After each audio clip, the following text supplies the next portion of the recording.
ในระหว่างวันที่22หา23มิถุนายน2026คณะรับผิดชอบตามข้อตกลงฉบับเลขที่2336/กงลงวันที่19มิถุนายน2026นำโดยท่านวงศ์วันเพ็งพุ่มสวรรค์ห้องหัวหน้ากรมภาษีหัวหน้าคณะพร้อมโดยภาคส่วนเกี่ยวข้องได้ลงเคลื่อนไหวติดตามกวดกาได้สุกอยู่การจัดตั้งปฏิบัติเวียกงานกวดกาคุณภาพแห่ทาสก่อนการส่งออกอยู่ปลายทางอยู่แขวงเสียงขวางโอกาสดังกล่าวทานวงศ์วันเพ็งพุ่มสวรรค์ได้เข้าเยี่ยมคำนับทานบัวเงินหุ่มไสยพรมประธานคณะกรรมการปกครองแขวงเสียงขวางเพื่อรายงานโดยย่อเกี่ยวกับจุดประสงค์เป้าหมายและแผนการลงเคลื่อนไหวเหตุเปียกทางราชการในครั้งนี้เพื่อเป็นการติดตามกฎกาและสุกอยู่เวียกงานกฎกาคุณภาพแห่ทานก่อนการส่งออกอยู่ปลายทางก็คือการจะตั้งปฏิบัติคำสั่งฉบับเลขที่06/นยลงวันที่7มีนาคม2025ฉบับเลขที่46/นย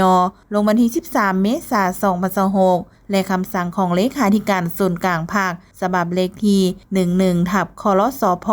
ลงวันที่7พฤษภาคม2026ซึ่งได้จัดตั้งปฏิบัติอย่างเป็นทางการเริ่มตั้งแต่วันที่29พฤษภาคม2026ฮอดปัจจุบันแม้นมีข้อสะดวกและบางข้อยุ่งยากที่ต้องได้รับการแก้ไขอย่างรีบด่วนและทันสภาพการ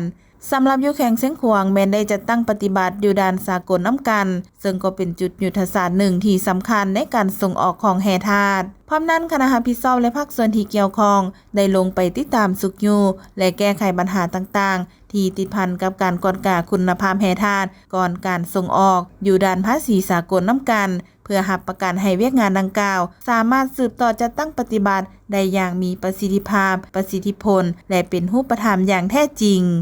ซึ่งการลงเคลื่อนไหวในครั้งนี้ก็เป็นกาลโอกาสที่สำคัญที่จะได้ค้นคว้าปรึกษาหารือและเป็นเอกภาพร่วมกันกับภาคส่วนที่เกี่ยวข้องในการแก้ไขข้อยุ่งยากต่างๆที่เกิดขึ้นจากการจัดตั้งปฏิบัติเวียกงานดังกล่าวนอกจากนั้นก็เพื่อเก็บกรรมและสังรวมสภาพปัญหาต่างๆรายงานคณะนำกระทรวงการเงินเพื่อเป็นข้อมูลรายงานรัฐบาลในแต่ละระยะพร้อมทั้งติดตามในสุกอยู่เวียกงานคุ้มของกฎกาคุณภาพแห่ทาสก่อนการส่งออกอยู่ปลายทางให้มีความสะดวกถูกต้องว่องไวทันสมัยโปร่งใสและรับประกันผลประโยชน์สูงสุดให้แก่รัฐบาล